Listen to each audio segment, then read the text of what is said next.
بسم اللہ الرحمن الرحیم۔ السلام علیکم۔ درود شریف وہ عظیم تحفہ ہے جو ہمیں ہمارے پیارے نبی حضرت محمد صلی اللہ علیہ وسلم کے ذریعے عطا ہوا ہے۔ قرآن پاک میں اللہ تعالیٰ نے خود بھی نبی کریم صلی اللہ علیہ وسلم پر درود بھیجنے کا ذکر فرمایا۔ بے شک اللہ اور اس کے فرشتے نبی پر درود بھیجتے ہیں۔ اے ایمان والو، تم بھی ان پر درود و سلام بھیجو۔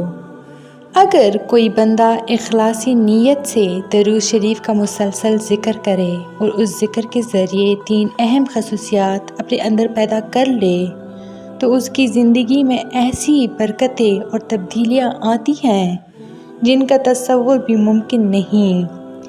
آئیے ان 3 خصوصیات کو تفصیل سے بیان کرتے ہیں۔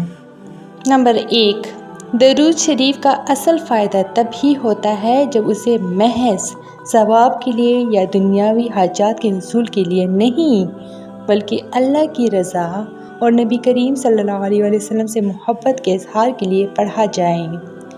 جب دل سے خالص ہو کر درود پڑھا جاتا ہے تو وہ ذکر اللہ کے ہاں مقبولیت پاتا ہے۔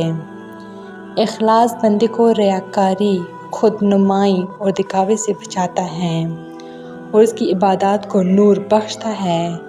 ایسے بندے کا ہر درود اس کے لیے مغفرت، رحمت اور قرب رسول کا ذریعہ بنتا ہے۔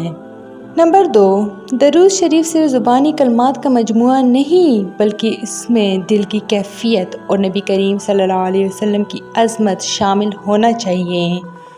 جب بندہ مکمل توجہ اور خشوع کے ساتھ درود شریف کا ذکر کرتا ہے تو اس کے دل میں عشق مصطفیٰ کی کیفیت بڑھتی ہے۔ یہ کیفیت گناہوں سے نفرت اور نیکیوں کی طرف رغبت پیدا کرتی ہے۔ خشوع دل کو نرم کرتا ہے، آنکھوں میں نمی لاتا ہے اور روحانی سکون عطا کرتا ہے۔ نمبر 3، درود شریف کا اثر اس وقت بڑھتا ہے جب اسے مستقل مزاجی سے روزانہ کی بنیاد پر پڑھا جائے۔ خواہ مقدار کم ہو لیکن اگر تسلسل ہو تو اللہ تعالیٰ ایسے بندے کو اپنی خاص بندوں میں شامل کر لیتا ہے۔ اگر یہ تینوں صفات یعنی اخلاص، توجہ اور تسلسل کسی کے درود شریف پڑھنے میں شامل ہو جائیں تو پھر اللہ کی رحمت اس بندے پر برسنے لگتی ہے، اس کی دعائیں قبول ہوتی ہیں، دل کو سکون حاصل ہوتا ہے اور نبی کریم صلی اللہ علیہ وسلم کی شفاعت نصیب ہوتی ہے۔ اس کی دنیا اور آخرت سنور جاتی ہیں، لوگ اس سے محبت کرتے ہیں اور اللہ تعالیٰ اسے اپنے قرب خاص سے نوازتا ہے۔ ایسے بندی کی زندگی میں خیر، برکت اور روحانیت کا چراغ جل اٹھتا ہے۔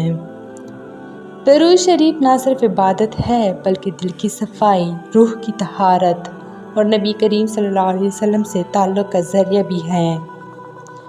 اگر ہم اپنے دلوں میں یہ 3 خوبیاں پیدا کر لیں تو پھر ہمارا ہر درود ہمارے لیے نجات کا ذریعہ بن جائے گا۔